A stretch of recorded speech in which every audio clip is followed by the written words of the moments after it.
So, hi everyone. Thank you so much for being here today. We were waiting a bit just for more people to join, but hopefully during the session, more attendees will have the opportunity to listen to what Philip has to say about the Common App. So, my name is Mariana Alvidres, and I am one of the two Education USA advisors in Mexico City. And as you can see, with me is my colleague and friend, Michelle Tello. She's the other advisor here in our advising center. And as you all know, today we will be talking about the Common App, understanding the Common App.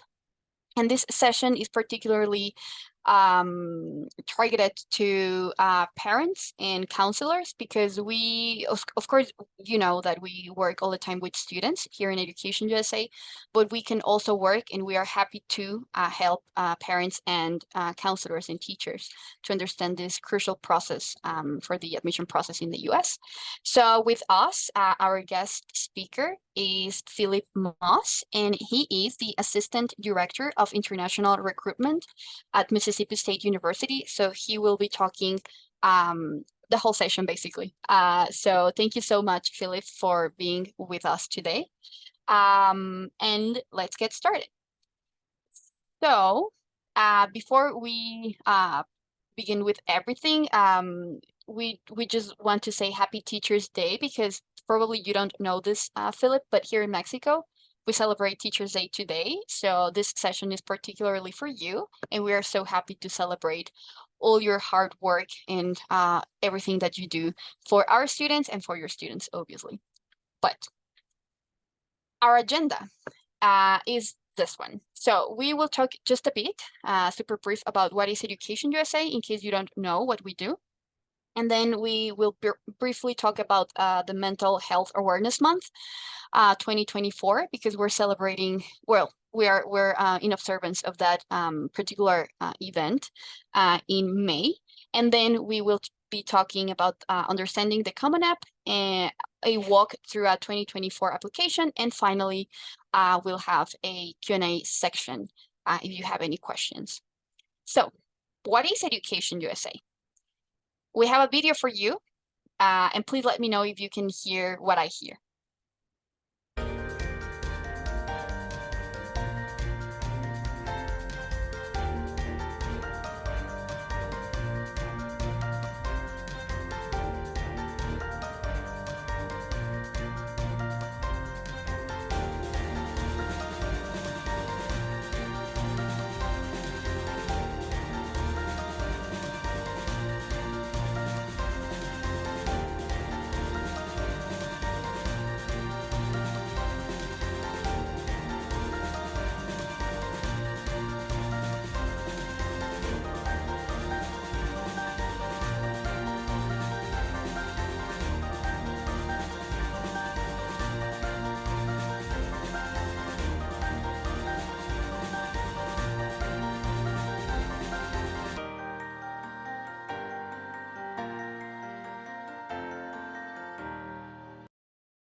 That always happens. I never know how to stop that video and then go to the next slide. So my apologies.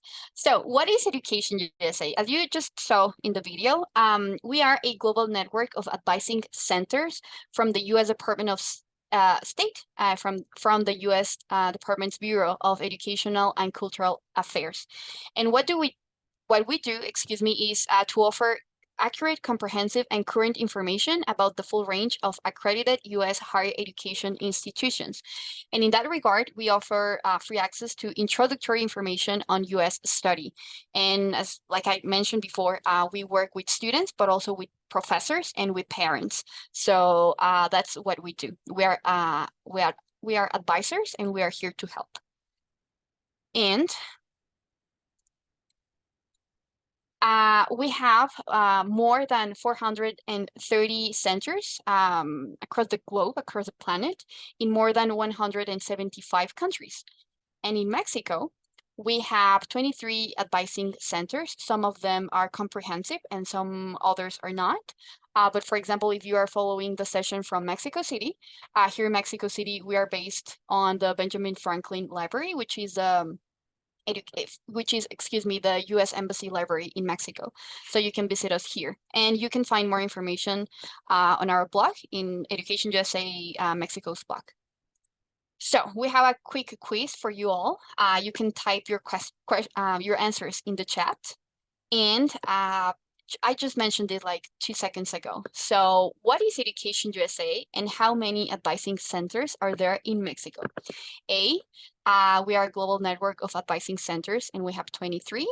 B, a US college in Mexico City and we have 15 advising centers. Or C, we're a private educational agency and we have 20 centers. Yes, thank you so much, Anna. Thank you so much for your answer. That is, whoops, that is correct. Thank you. Thanks for your participation.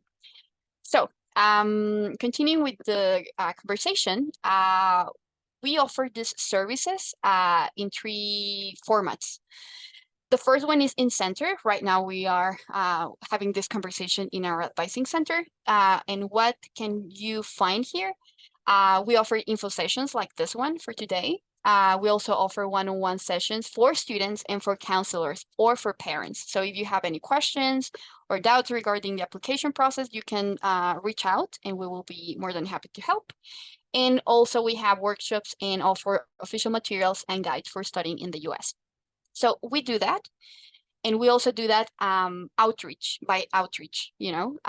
So this means that if people do not come to the center, we basically go to the spaces and talk to people and talk to students if you invite us, for example, to your school. And we offer these services also virtually. If you cannot come to the Benjamin Franklin Library, or probably you live in Morelos or the state of Mexico or another part of the country where you don't have like a physical advising center, you can reach out virtually. So that's how we work. And how do we do this? By dividing this process in 5 steps for students or for people who wants to go to the US and study. The first one is research your options of universities or colleges. The second is financing your studies. And then the third one is completing your application. The fourth step is applying for your visa. We help you during the process, especially if you have questions. We can do that for you. We can help you and guide you through that process. And finally, we organize something called PDOs, pre-departure orientations, where we help students understand, you know, like probably cultural shocks while being in the US and everything related to their departure. And we have a second and final quiz for you guys. So, how many steps do you have to follow if you want to study or if your students want to study an undergraduate or graduate degree in the US? A, 10, B, 5, C, none. Please type it in the chat.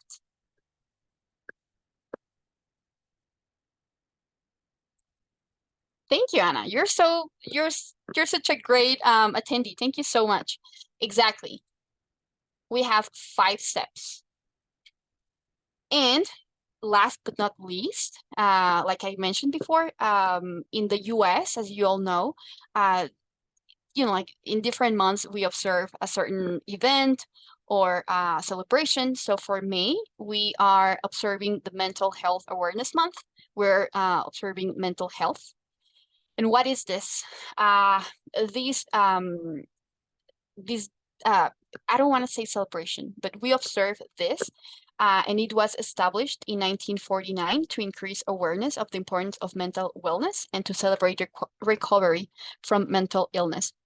And the Where to Start theme was chosen for 2024 for this year, with the goal for anyone struggling with the pressure of today's world, feeling alone or wondering if they can feel better. This is where to start. And I think this is really important if you're a parent following the session, if you're a counselor, because students, and especially for these generations, they have a lot to deal with. And we're here to help, of course.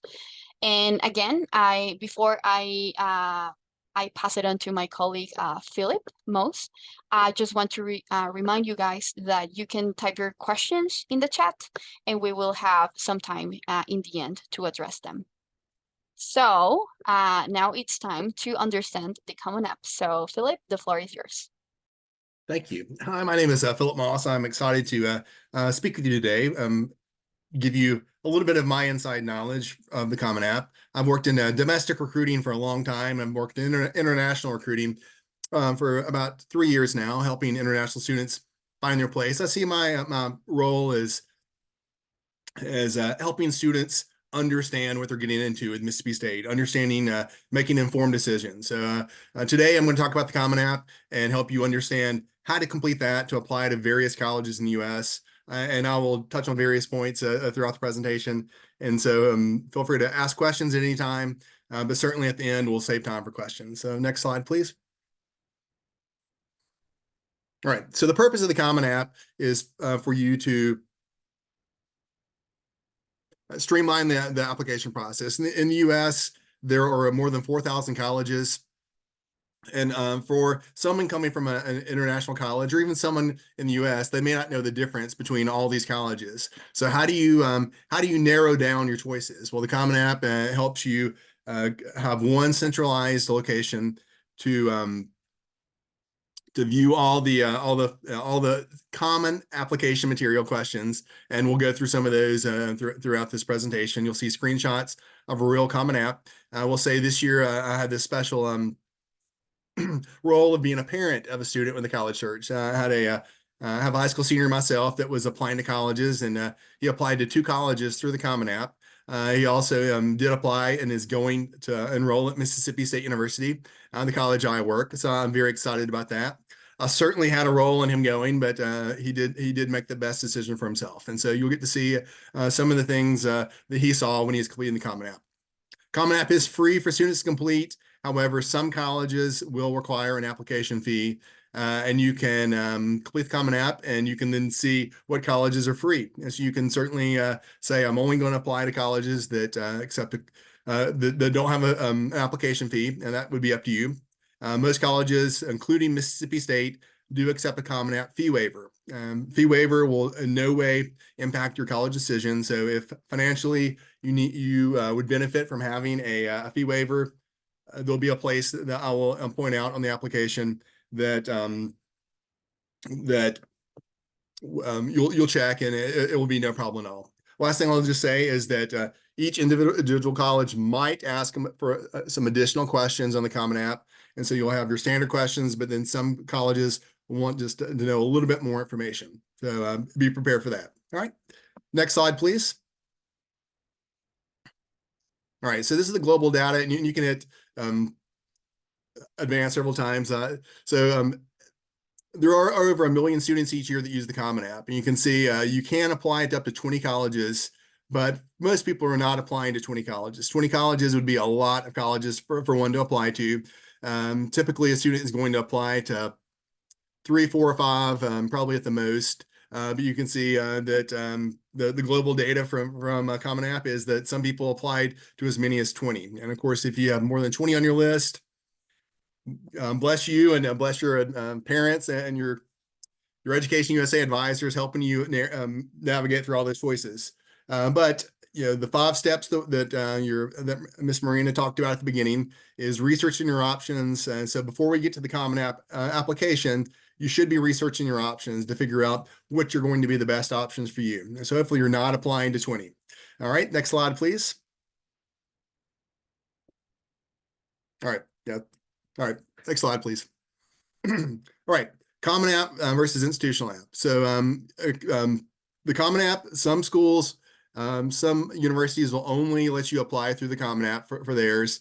However, a lot of schools, including Mississippi State, accept it through both means. If you think you're going to be applying to a lot of colleges and you have not made your decision, then go ahead and complete the Common App, because that will keep you from having to key in all the same information again. There's a few things I want to point out about the college admission process, and your Education USA advisors will work with you to figure out what is the type of institution you're going to be applying to. Some highly selective colleges will offer you the option of something called early decision. Early decision means I'm only applying to one college. If they admit me, I am committed to go to that college. And so only do early decision if you are confident that you can financially pay for that college, regardless of what the package they're going to give you, because early decision does lock you into going there. Other things that some colleges you might experience is regular admission. This means that you can apply to as many colleges as you want to.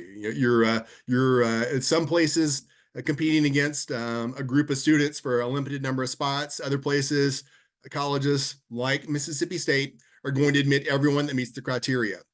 Rolling admission, another term I have on the screen, means that you're going to get an admission decision as soon as your application is complete. We're going to collect all the information and give you an admission decision within 2 weeks. That is not uncommon among public colleges in the U.S. So public colleges versus private colleges, another thing that could be complicating, but again, work with your Education USA advisors to figure out the type of institution that you're looking to enroll.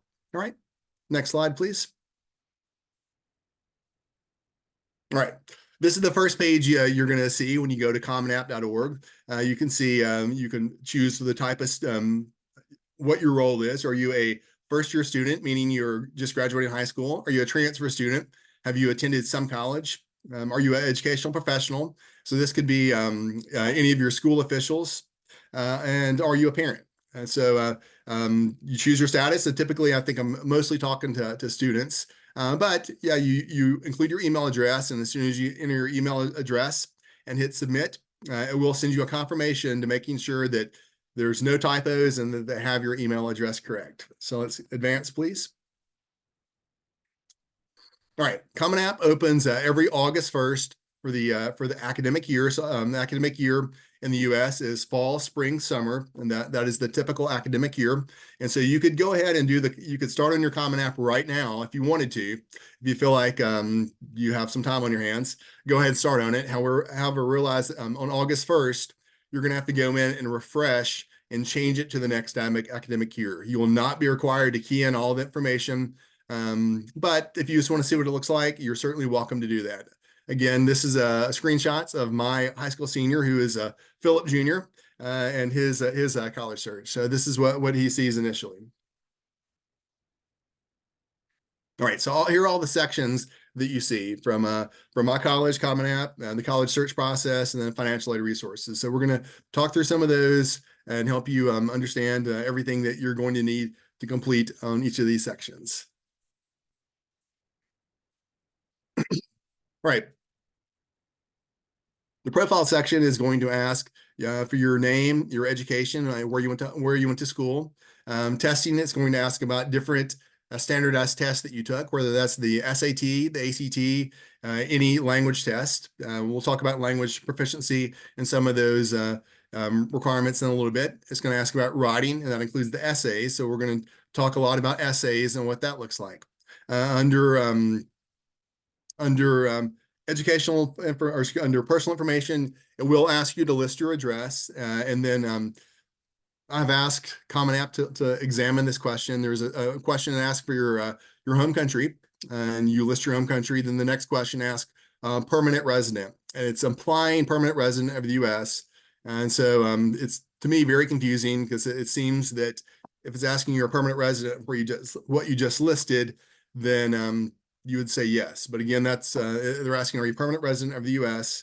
So you would say no there, you're not a permanent resident, just to make sure that you don't have a delayed admission timeline. All right, next slide, please.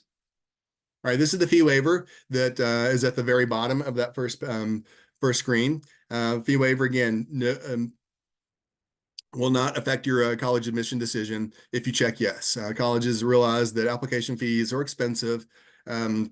For a college like Mississippi State, we do ask for a $60 application fee, but if your family would benefit from a fee waiver, we will grant that without any problem. Typically, when I'm working with students, I can see if they check the fee waiver, and I'll usually advise them about the cost of college, just to make sure they understand, yes, I'm happy to give you the $60 fee waiver. Just want to advise you that the tuition price is going to be in the $20,000 to $30,000, and so $60, yes, it could add up if you're applying to multiple colleges, but in the grand scheme of things, that tuition is the biggest obstacle that I see in students studying in the U.S. All right, next slide. All right, educational section. Under your school, you're going to do a search for your school.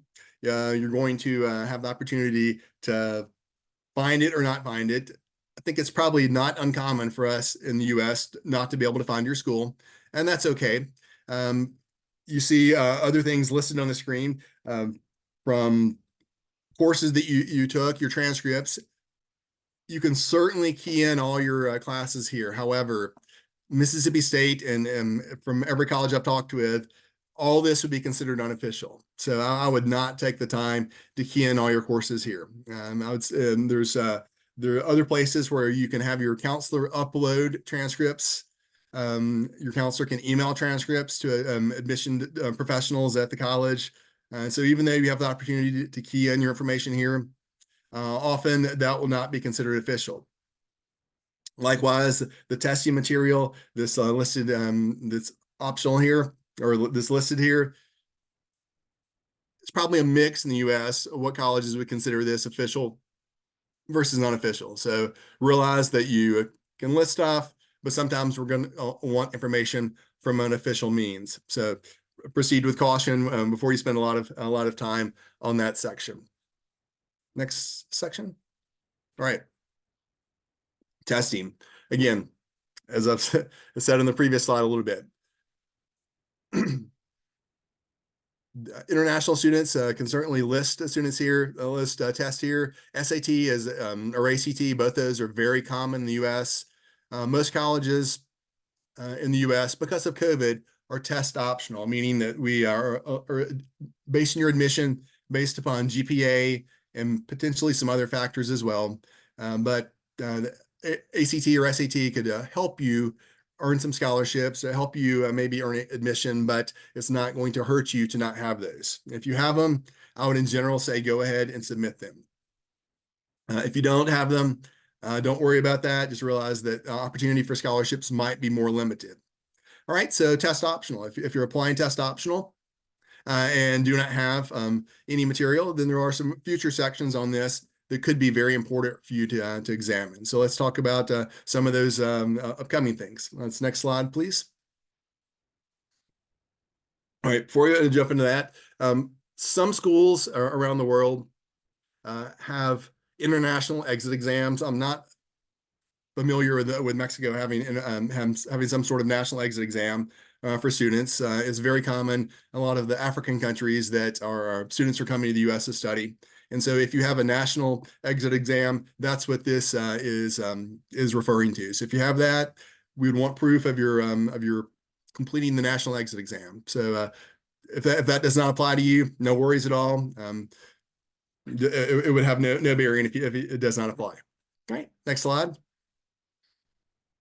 All right, activities. This is the opportunity for you to brag on yourself, to tell us all the things you're involved in school, community, church, anything else that you want us to know about. Do you have a job? Do you have other things going on that would help you, make you attractive as a candidate?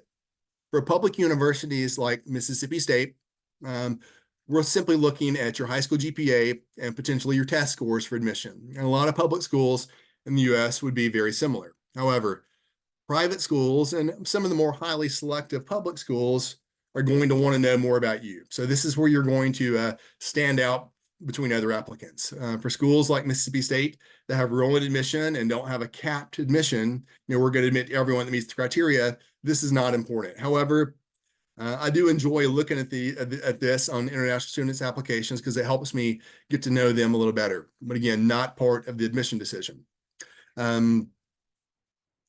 If you have more than 10, you're going to have to decide which are the most important 10. If you are simply a member of a club, I don't think that's going to look very prestigious. So try to figure out which clubs and organizations have I demonstrated leadership in, which ones have I been an officer, which ones have I gone above and beyond the bare minimum of simple membership. Again, taking care of siblings, taking care of grandparents, anything like that, that could be an activity. It's work outside of school. This is where you'd list that just to help us get to know you. Next slide, please. I think the next slide, again, says a lot of things that I just mentioned. Yeah, so, right. Okay, go back a little bit, maybe. Okay, perfect. Writing section. All right, so the writing section, again, this is going to help us get to know you as a person. The writing section, there's going to be 10 different prompts for you to choose from. The writing prompts, I think, go forward one slide, please. The writing prompts are going to be listed here for this year. I doubt that they're going to change them very much. You can see what's on there right now. That the writing prompts, though they're different questions, they to me they feel like there's a lot of overlap between the writing prompts. When my son was completing his essay, he watched some YouTube videos that give some tips on which one to choose and which ones are the better ones to answer. Again, this is going to be up to you to decide how to answer and what's the most important part of your life that you want us to know about as college professionals. Again, a lot of public colleges are not looking at this for admission purposes, but this is just an opportunity for us to get to know you. Right, next slide. Okay, new for the last 2 years has been a COVID section. The COVID section just allows students to say a little bit about how COVID has affected them, how what part it's played in your schooling life. I don't know how many more years they will have this. I do have a high school freshman as well. I don't know that my high school freshman can say that COVID affected her because it was for her, fourth and fifth and sixth grade year, maybe. And so, but who knows? Common App currently has a COVID section that just says, is there any more information that you want us to know? I think that certainly the current high school seniors could have said things about getting involved on campus, getting involved in activities was impacted because they missed a lot of their freshman year. I don't know what Common App's going to do with this. Maybe they'll leave this on here for another year or so, but just realize it's currently a question. I don't know if Common App's going to continue to include it. All right, college search. So the 5 steps that Miss Marina talked about at the very beginning, this was the very first thing that she talked about is your college search. If you go to bigfuture.org, the first website that's listed there, they do have some very strong search engines for you to type in things that you may not know about. You might want to talk about, well, I think it asks things like, what's the size of school that you want to look at? Again, when you're a high school senior and you've only been going to one school, it's hard to understand what does a school with enrollment of 20,000 look like? What does a school with enrollment of 5,000 look like? What is the difference? And again, sometimes those are very subtle differences that you have to figure out for yourself. I'll give a very brief piece of advice related to that. I'd say that the bigger the school you apply, it can mean more opportunities. However, the bigger the school, it can be harder to find your place. I do have a good friend that grew up in a very small town, and then he was trying to make it in Hollywood. And so he moved to Los Angeles for a while. And I was talking to him, and he just said he had a group of about 4 or 5 friends in the small town. He had a group of about 4 or 5 friends in Los Angeles. And so you're going to find your group of people no matter the size of the university you go to. Class size, the bigger the school you go to, the potential to have bigger classes. And so is that going to be something that you enjoy? And do you enjoy class, going to class with only 15 or 20 people in the class and having the opportunity to potentially get called on every day? Is that a great way for you to learn, having to give feedback to the professor? Or do you want just to be one person in an auditorium of maybe 300 people in the classroom? Is that okay with you? Again, not a right or wrong answer, and sometimes you don't know what you don't know, and so it's okay. Work with your Education USA advisors. Go to these websites to help figure out some of the search engine tools that could help you. As it mentions on the screen there, Big Future does have a college quiz and a career quiz to help you figure out what major is right for me. Again, sometimes your academic major is going to be the focus point of how you choose your college. When I'm presenting to groups, I'm typically saying three different things. Can I get in? Do I meet the admission standards? Can I afford it? Do I qualify for scholarships, or do I have the funding necessary? And then after that, it's all the personal things. I don't know anyone going. Is that okay? Can I find 2 or 3 friends and us go together? If you're looking to study in the U.S., do I want to stay somewhere close that's driving distance, or am I okay with a plane flight? And if I'm okay with a plane flight, how convenient is it to get there? All those things that will go in your college search. And again, once you start narrowing down your search, you can reach out to admission counselors like myself. My job is to help you make informed decisions. Though I'd love to have you at Mississippi State, I'd rather you email me a ton over the summer before the application even opens, and us figure all the stuff out so you can decide yes, we're a good fit, or no, we're not a good fit. Because I don't want you to start the application process and then later learn we're not a good fit. And so feel free to reach out to colleges. I think a lot of professionals like me in the US are going to have the same mindset. Like, let's help students understand the financial cost and all the other opportunities. All right, next slide. All right, so this is my son's screen. He applied to American University and Xavier University. American University is in Washington, D.C. Xavier University is in Cincinnati, Ohio. And so you can click on those schools to see when the school downloaded the application. You can see if anything is missing from your application. You can see when they read the essay. You can find out everything you need to know about the colleges within that. Mr. Phillip did not apply to Mississippi State University through the Common App. And the reason he didn't do that is Mississippi State doesn't open the Common App until September 1st. And he wanted to go ahead and get his application in on August 1st, which is the first date that we can open. In terms of that, some colleges might have a quicker admission decision if you apply earlier, and that would be the primary reason he applied early to Mississippi State. Some of the more selective universities, which are both American and Xavier, they didn't open until October 1st, and so that's when he applied to those 2 universities in October, because that's when they open their application. So again, it's going to vary around the U.S. I've seen some colleges even open July. Probably not very common. I think August 1st is probably in general the most common. Financial aid, the thing on there, I'd say that's typically going to be just for domestic students. As an international student, you likely would not qualify for federal financial aid.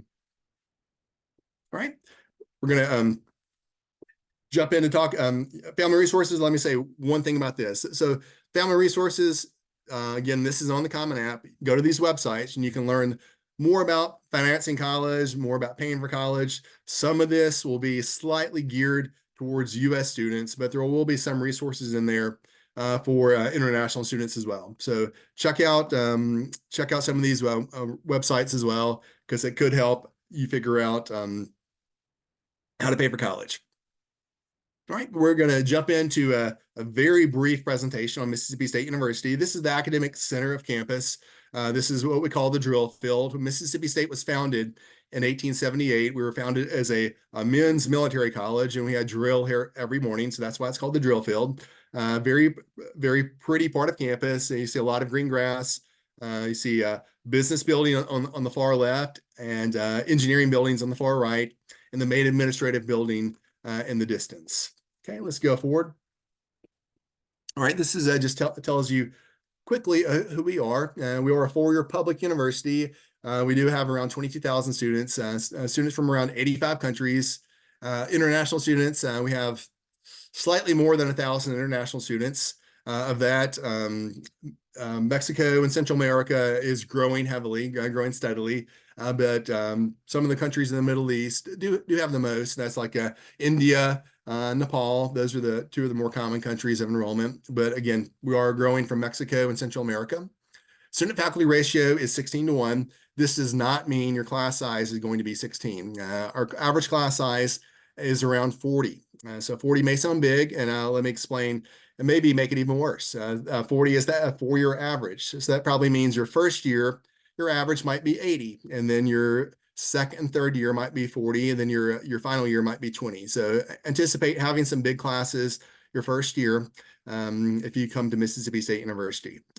Mississippi State does pride itself on having a strong graduation rate and strong employment rate. And so we want our students to use our resource center to help find jobs after employment.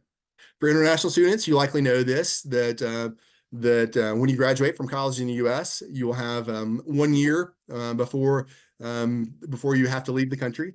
And if you find employment with a large enough company, likely they can help you with a permanent work visa process. But again, we're looking way down the road of that. All right, Mississippi State is part of the Southeastern Conference athletically, and that just means we're one of 16 schools in the Southeastern Conference, and so that's the athletic conference that we compete in. We are a very diverse institution. We are one of the most diverse in the U.S. in the Southeastern Conference. All right, we have over 25% minorities at Mississippi State.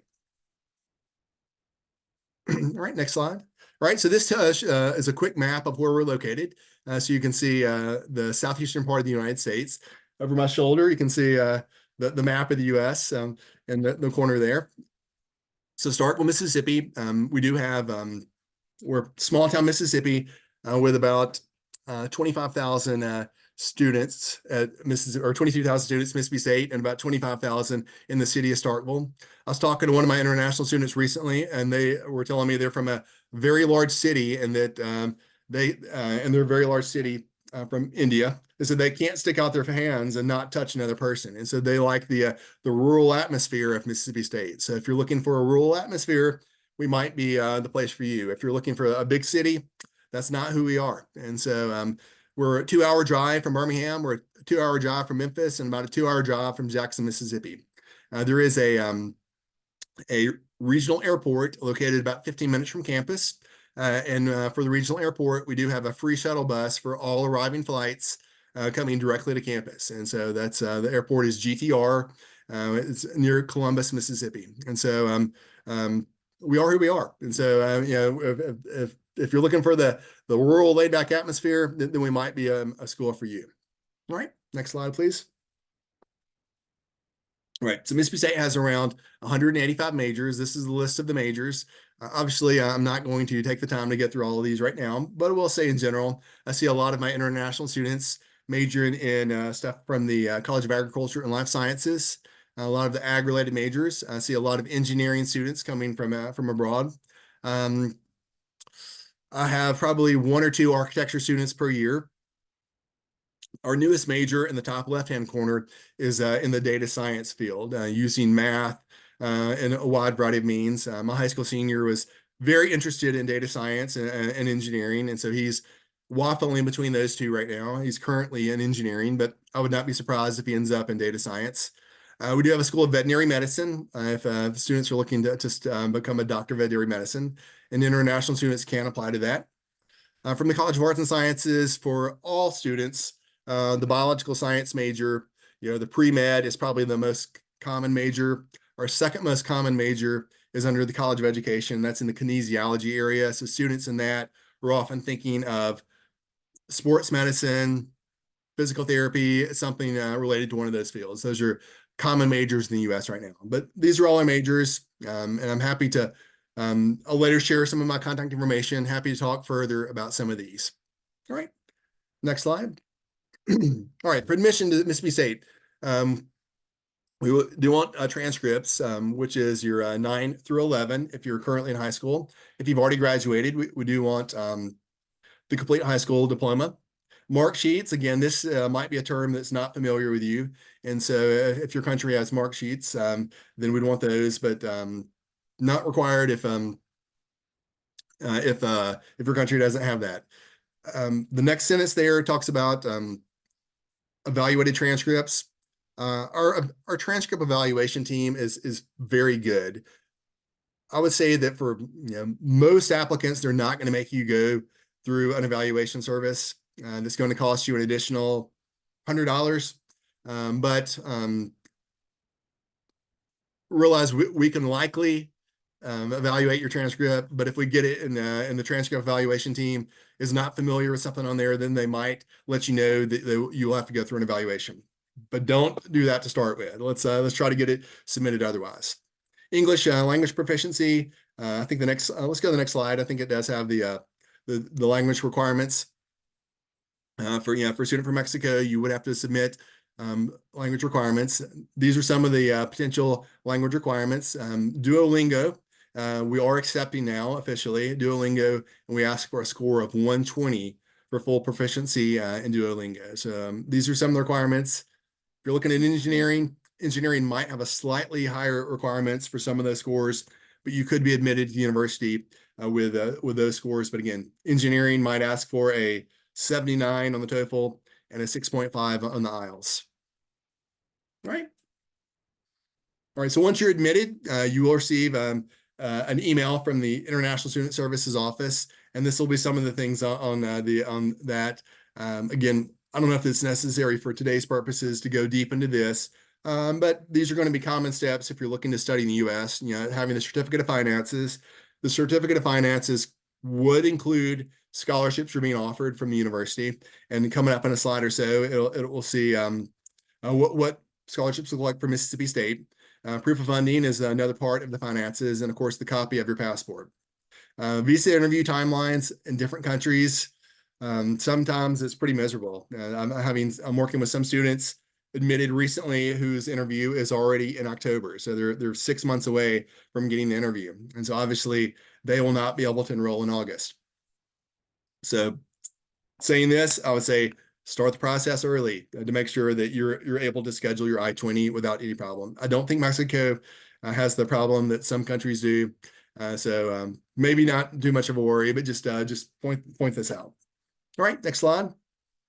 All right, so what does it cost to attend? This is the cost to attend college at Mississippi State University. Mississippi State has two different prices for students. We have Mississippi residents and then anyone that's not a Mississippi resident. So tuition and fees for students from California, Texas, Alabama, they would look at the non-resident tuition and fees. Room and board, this is an estimate of what it costs to live on campus for the year. This is a residence hall and meal plan. Mississippi State does require all first-year students, regardless of where you're from, to live on campus.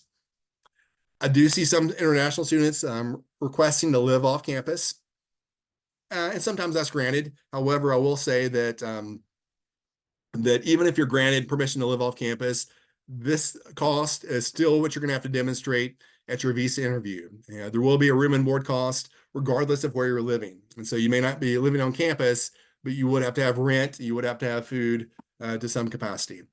All right, medical insurance. If you have medical insurance, is acceptable, which I sometimes see international students have acceptable medical insurance. The medical insurance could be waived. Chest x-ray and tuberculosis, this will be required. So once you arrive on campus, the first thing you'll do is go to our on-campus health center and have a chest x-ray and the TB test. International fees, you see those there. Personal transportation, these are indirect costs, not paid to Mississippi State, not paid to individual colleges. Well, this would include books for the year. This would include your airline flight to get there. This would include any additional cost that's not directly located somewhere else. So this is just a sample breakdown of what it would cost to attend a U.S. college. I realize the fee is pretty high, and I'm hope students are able to attend. So let's go to the next slide to look at scholarships. All right, so these are the automatic scholarships. You see ACT and SAT scores do lead to strong scholarships. You see the test optional for students that don't have ACT or SAT and start with a 3.4 high school GPA. The last column going across, it says 4.1 plus and above. And so 4.1 plus GPA on a 4.0 scale is not common in the US, and I almost never see it in international students. So this is for students who have high schools that weight your GPAs, whether you take an honors class or take an AP course or take another course. Some students in this situation might have a GPA above a 4.0. If that's the case, we're going to accept the the GPA listed on the transcript. And so sometimes students do have an excellent GPA. But you can kind of see what your ACT or SAT is, as well as where your GPA is and where you fall in the matrix to understand what your automatic scholarship would be. All right. Last thing I'll mention about Mississippi State as well as other U.S. colleges. U.S. colleges often have a December 1st priority date for scholarships. So in order to have maximum scholarship consideration, you must be admitted prior to December 1st. If you're currently a high school junior about to start your senior year, I'm telling you this so you have plenty of warning. Do not delay your college decision process. The sooner you can apply, the more opportunity you have for scholarships. What's listed on the screen is the automatic scholarships. Anyone that meets the criteria would be offered these. And then we have a resume that students can complete to apply for other scholarships. So apply quickly, start the process with your college search as soon as possible to make sure you're having all the opportunities possible. All right, next slide. I think we're almost to the end. So this is me. You can see my phone number, my WhatsApp. If you text me, call me, that's my work phone right here. I will respond as quickly as possible. So reach out to me to help you. Let me help you figure out all you need to know. All right, we can go to the next slide. And I'm open for questions about Common App, open for questions about Mississippi State, or anything else that you want to know about.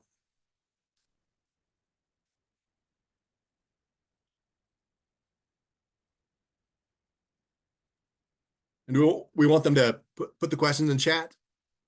Okay, yeah. Alrighty, guys. So if you have any questions for our colleague, Philip, please go ahead and you can write them on the chat, or you can get into your microphone and shoot the question. Or if you have any more questions for Education USA as well, we are here so we can answer any type of questions that you may have, guys.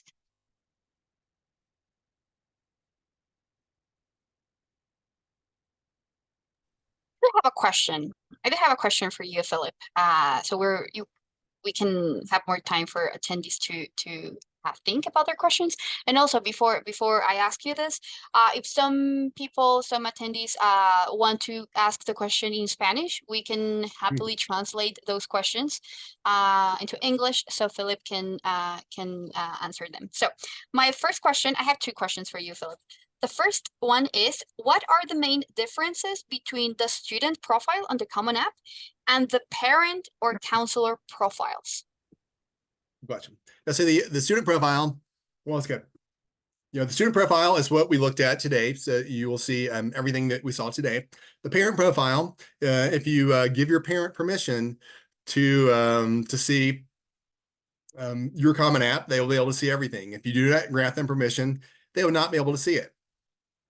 The student will have to invite parents as well as counselors to be a part of their Common App. And so once a student has done that, then the parent and counselor will have full access to everything. They'll be able to see essays. So if you have a very personal essay that you do not want shared with your counselor or your parent, then you should not let them be a part of it. That would not have any impact on your admission.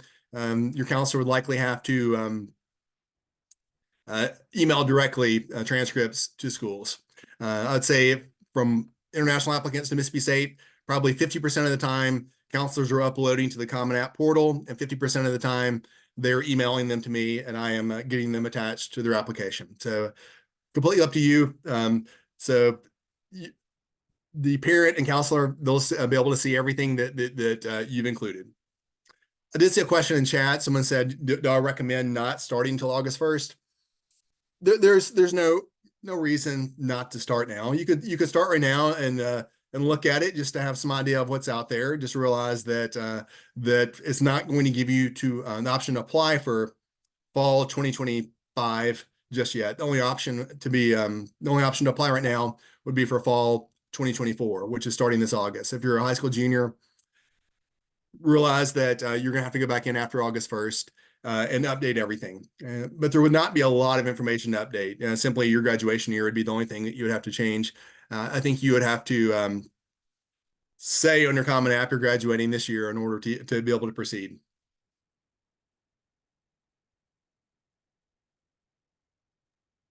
Okay, thank you very much, Philip. And we have another question. It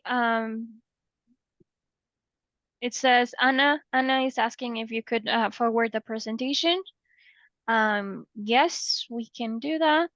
And then Victoria says, how different are the Common App 1 year from the next? Yeah, so yeah, I don't have a direct connection to Common App, other than being an admission professional and having a high school senior this year. They're not going to change the vast majority of it.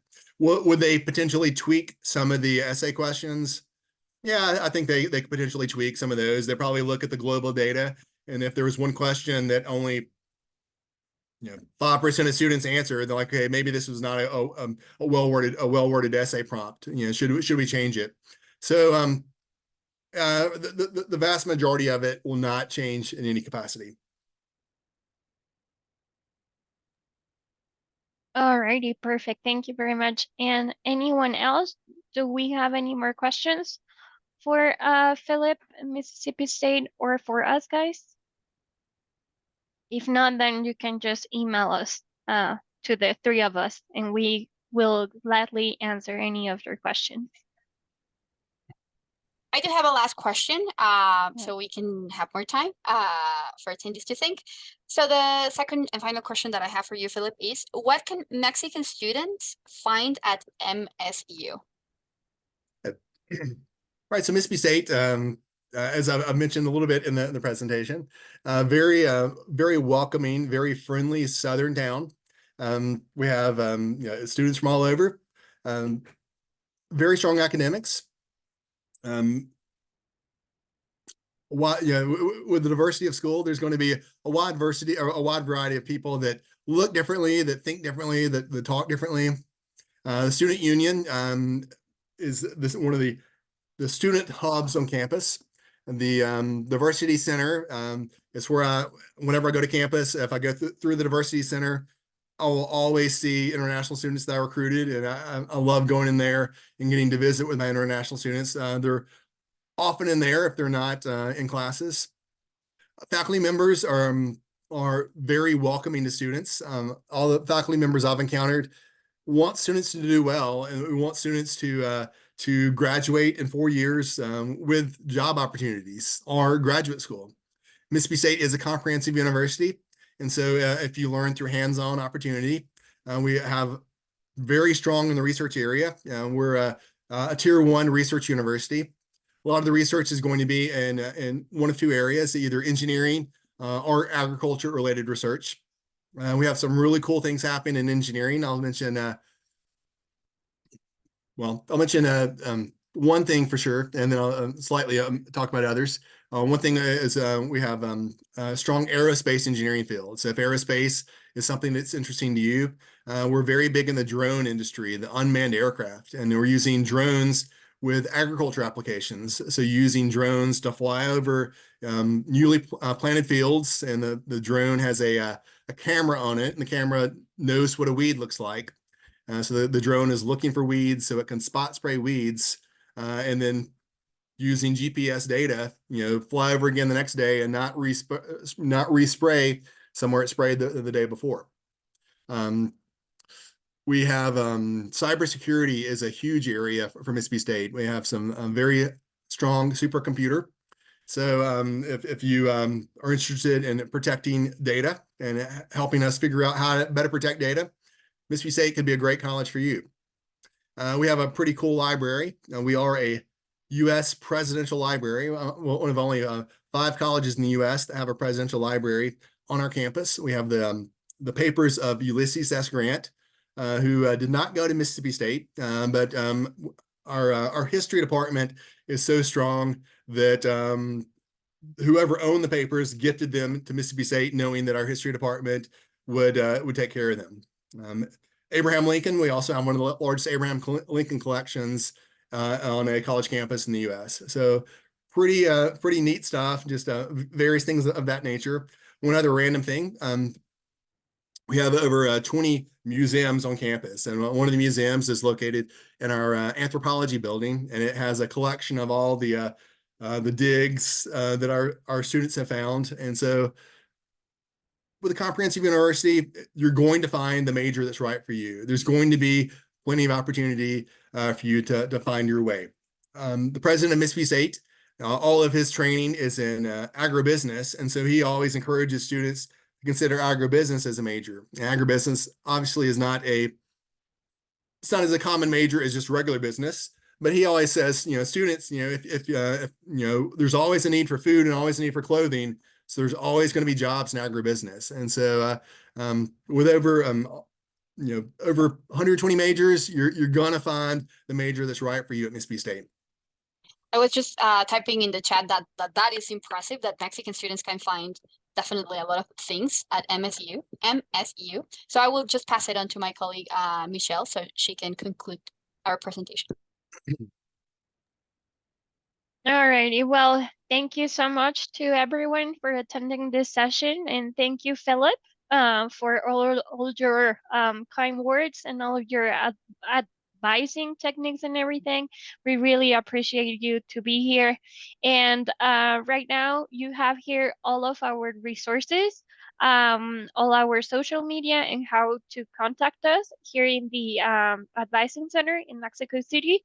And if you have any questions regarding anything about Mississippi State or for us, please feel free to contact us at any time. And once again, thank you so much, Philip, for being here with us today and for everything. And thank you guys for being this session. And go ahead. Mississippi State is a great opportunity for you guys to be in. So thank y'all very much. Thank you. Bye-bye.